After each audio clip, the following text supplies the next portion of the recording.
Hey, what's up? David Cohen here for Learn Now FX, and welcome back to another exciting Fusion tutorial.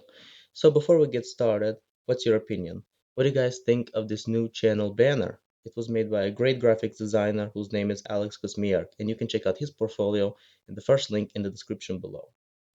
So you guys might be wondering, why are we in the Fusion tab already? Well, it's because we aren't going to be making any animation in this tutorial. So it doesn't really matter how long your composition is or what your frame rate is, what your resolution is, because we're going to be mostly working in the 3D environment. So this tutorial, as per request, we're going to be making some advanced shaders inside of Fusion. So some bump maps, something that reacts to light. We're going to be making a couple new shaders, something interesting now. And we're going to be working mostly in the 3D environment, which we haven't been doing much on this channel, but we finally get a chance to test this out. So the first thing we want to do is we want to get a reflection map. And reflection maps are never procedural. You never use a procedural reflection map, even those who are familiar with Element 3D. You have like a whole list of environment reflection maps that you can choose from, and they're not procedural. So no matter how procedural I want to make this tutorial, you're still gonna have to use an external reflection map.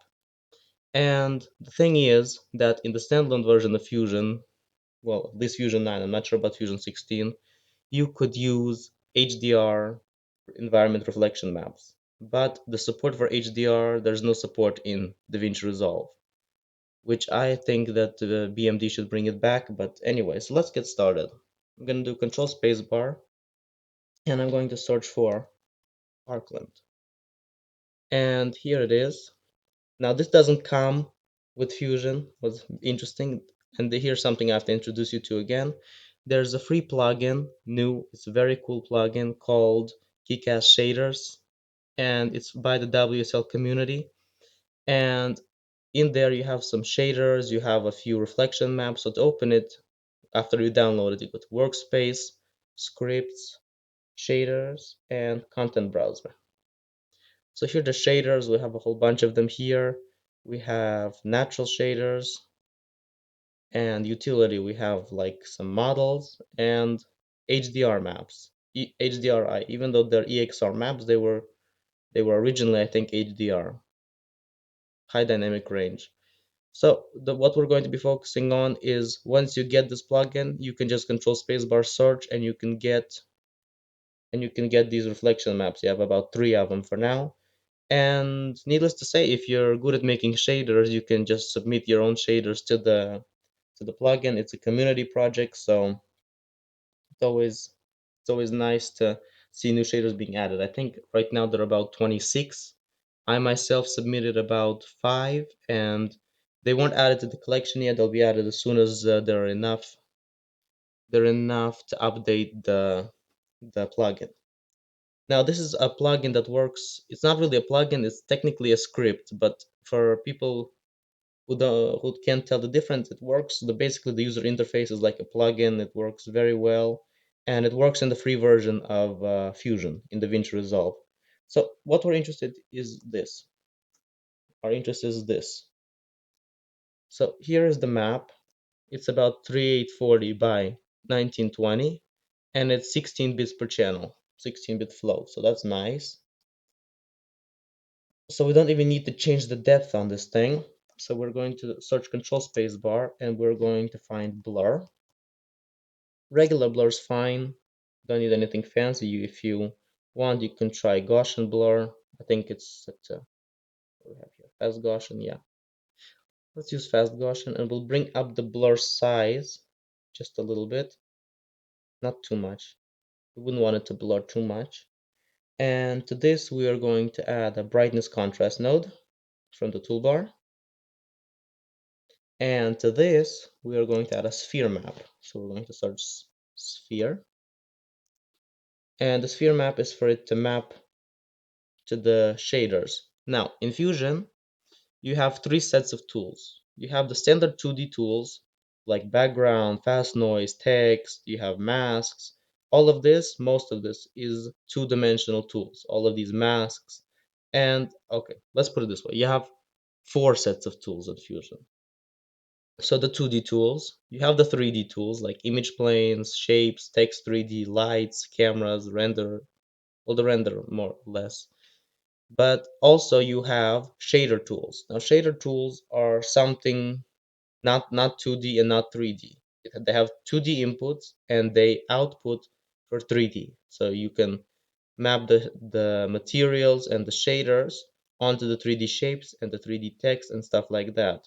And you also have the particle tools. We covered the particle tools in previous tutorials, and they're very powerful particle tools, but now is not the time to discuss this. So here's our sphere map. We're just going to hold Alt, and it lets you move around this sphere map, this environment reflection map. And see, you have the material viewer. So that's for sphere map, for things like blend, reflect, cook torrents, ward. So after this, we're going to search for reflect. Reflect. All right. So let's send this to the viewer. And as you can see, it's just one big nothing. So we have to pipe this sphere map into the color, reflection color input. You can just hover over them to see where it is. And we aren't going to be doing bump map for this one, but we're going to do bump map for, we're going to be making about 2 or 3 shaders in this tutorial, depending on how much time we have. So the output goes into the color material. And as you can see, we have this now in the view. So in the reflect node, we're going to bring up the face on strength, bring down the fall off. Now to this, we're going to add a ward. Not sure how to pronounce it right. Ward. And we're going to look at it. You can click on Alt and it lets you rotate around. Yeah, so the light is always in one place. And in the ward, we are going to bring the opacity down and we're going to bring the alpha down. But it becomes invisible, but that's not the point right now. So we're going to, oh, see, it piped into the wrong input in the beginning. So color, reflection, material. Okay, let's just make sure that it piped into the right place. Okay. So here it is. Here is, yeah, that's why I was wondering what happened to it. Here is the reflect. Now watch what happens when we pipe this, the word, into this input. It's starting to look interesting. What we're going for is a glass look. And what we're going to do now in the reflect, the rest of the settings are going to be in the reflect. So we can bring this up, can bring this down, something like that. Glancing strength up. And it's almost there, almost looking like glass. And the refractive index, you can play with that. And you have the refraction tint. You can change this to something like red. But we'll just leave it at white for now. And make sure that it's by angle. And you can play with this.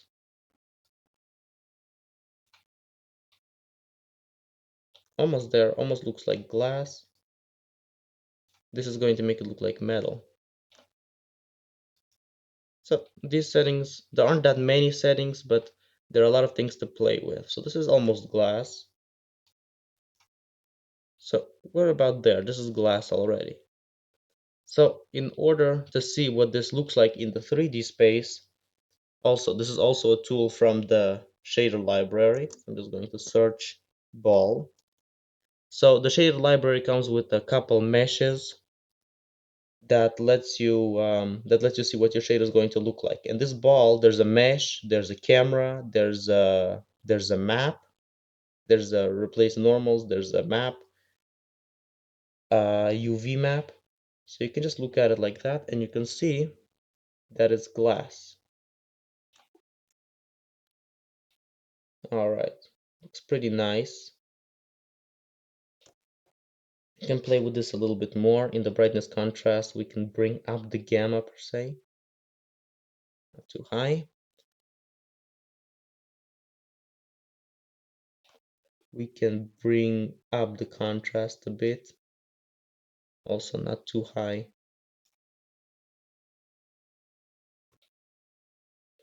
And this is good for people who import stuff from, let's say, Blender or Maya or sculpting softwares. You notice that even when you import FBX, it doesn't transfer materials unless you actually bake the lighting and render the material as JPEG or any other image format. You can have like EXR or anything like that. But it doesn't transfer automatically if you were to import FBX. So that's the problem. That's why you have to make your own shaders in Fusion. So there are a few more things to play with here, like the fall off. You can bring this up and bring down the face on strength to show how much the brightness. Constant strength can be brought down or up depending on what look you're going for. So basically this is already transparent.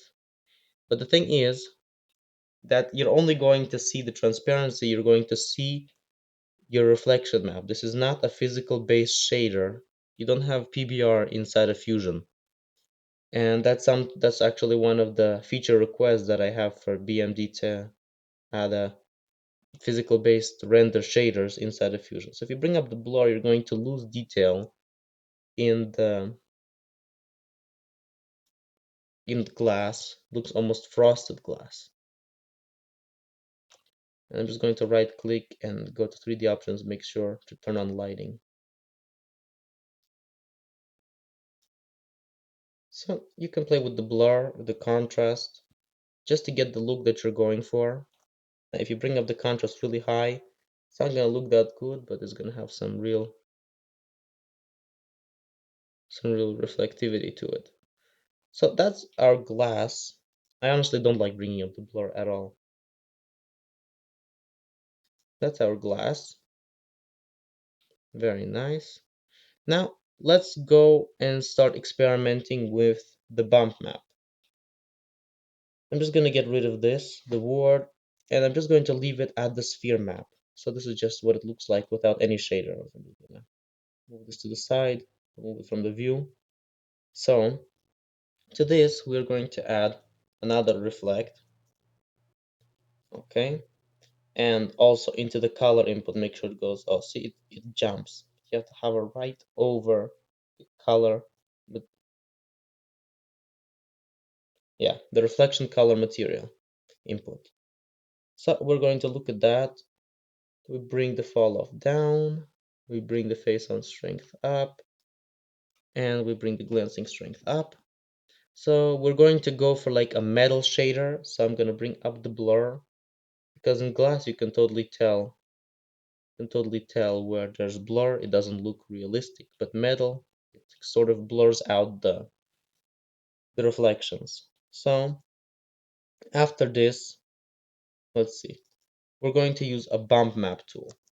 Now, bump map tools are a little confusing. I used to think that the bump map actually alters the mesh itself, but the bump map, it just makes the lights look as if the mesh is deformed according to the bump map. But in real life, it's just the material. It doesn't change the mesh at all. And the reason is that if you want really small details in the mesh, in the 3D object, you're going to need a lot of detail in it, like image plane, for instance, right? So, what is it? Image plane. So if we were to look at this, the subdivision levels can go only to like 40. Well, you can make it higher, let's say you can make it 100. But that's not enough to get all the detail that our bump map has. Our bump map needs lots of, our bump map can make the lights react as if the mesh is deformed without actually using so much detail, because the more detail you have in a mesh, the longer the render time is going to be and the longer the process time is going to be. And basically this is just a shortcut. It's like a trick to get around this. Now let's see, what kind of bump map are we going to make? I'm going to bring a fast noise. We're going to pipe this into here, send the bump map to this viewer, to the first viewer, and the fast noise to the second viewer. So I'm just going to control middle mouse button to zoom out. And we're going to unlock the X and Y, the Z and Y. No, the X and Y, sorry. Yeah. So I'm going to bring this up. Let's do it the other way around. We're going to make it stretch like this, like a bump. As you can see, we're already gonna have a very interesting texture now. And we're going to bring up the height of the bump map. It's very interesting. Just gonna alt and move around here. But it's still not enough, so I'm gonna add a transform node.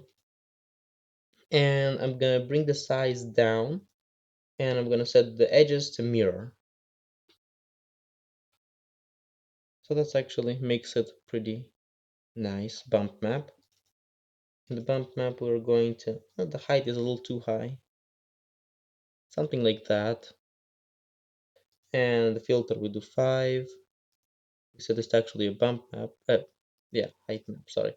It's a height map. In this node, you have a bump map and the height map. So just to bring up the clamp Z normal.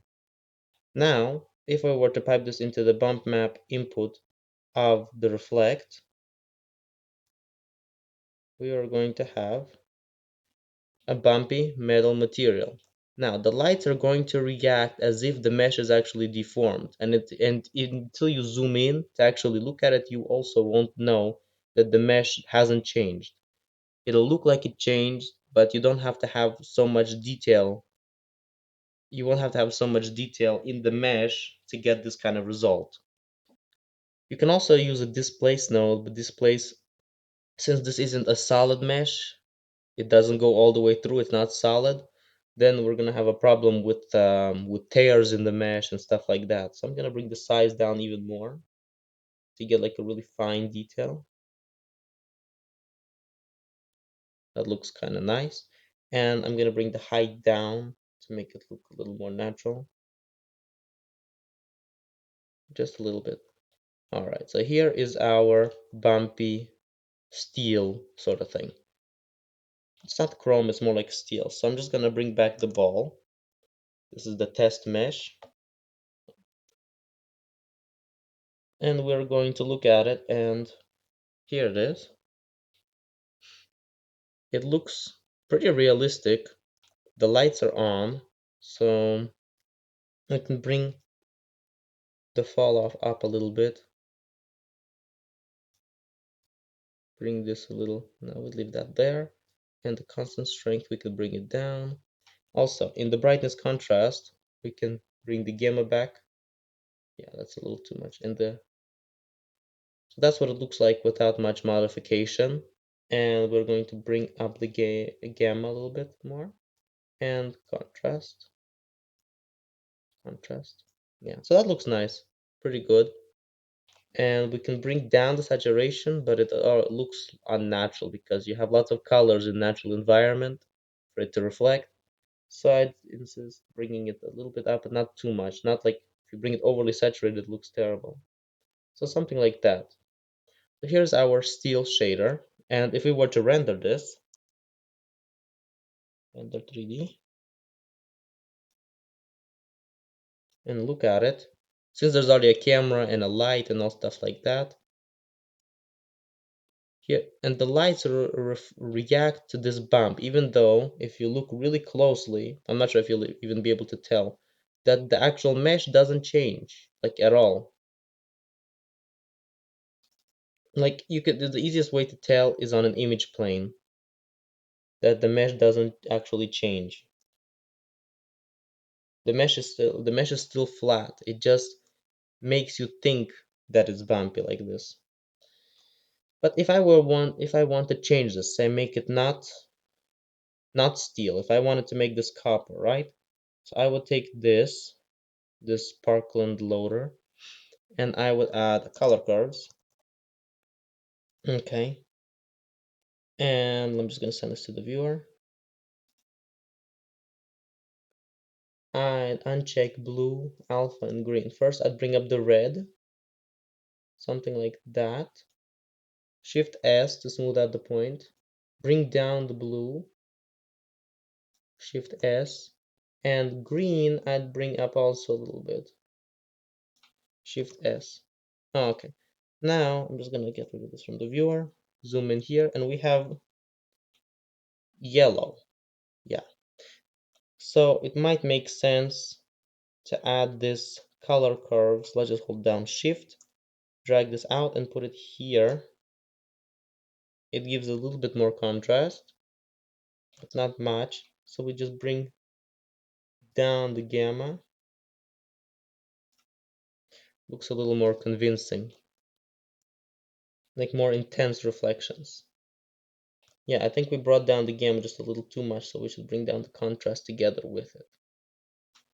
And now we have something like gold, a bumpy gold texture, but we're not done yet. So I'm gonna search for galvanized steel, galvanized metal, sorry. There's also one of the shaders from there, and I'm just gonna open this up. And in here we have aged steel. This is going to be a good texture, so I'm just gonna copy this, and I'm gonna shrink this down because we don't have much space. Collapse group. Now we have this. Have this aged steel sort of thing. So we're going to bring up the contrast. Brightness contrast, we're going to bring up the contrast. Look at this in the viewer. Bring up the contrast a bit more. Yeah, something like that. We're going to add a transform node after this. It's going to build vertically so we don't have so many things in our way. And in the transform, I'm going to bring this to mirror, bring down the size. Yeah, that actually looks kind of weird. And now I am going to bring this down here, and I'm going to merge it, move this away, here, somewhere around here, and I'm going to search for BOL, channel booleans, add, and for this I'm going to need a letterbox to make it the size of the frame. I'm just going to look at this. Yeah. And I'm going to add this into here. And to look at it like that. And I'm going to send this to add. And this needs to be scaled up even more because this is a lot larger than I expected. Yeah, it was 3840. So I'm just gonna add a scale. Okay. And the scale needs to be after the letterbox. So just gonna bring this here and scale it up until the point that it's already, yeah, like that. So in the channel booleans, not add, I meant to say and.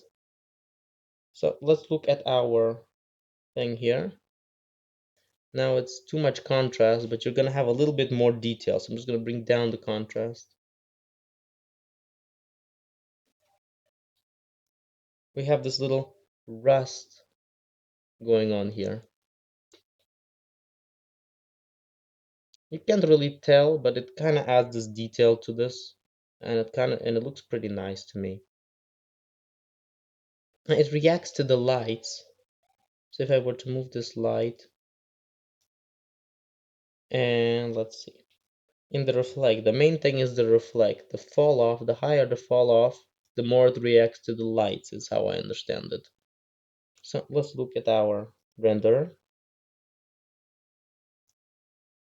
If I turn off the lights in the render, that's the easiest way to check if it reacts or not. So let's look back in the shader. And here is our shader.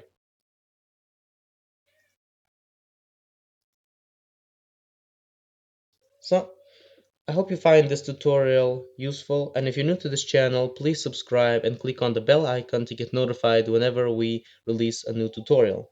And if you enjoyed this video, please like, share, subscribe, give a thumbs up, and I'll see you in my next tutorial. Thanks.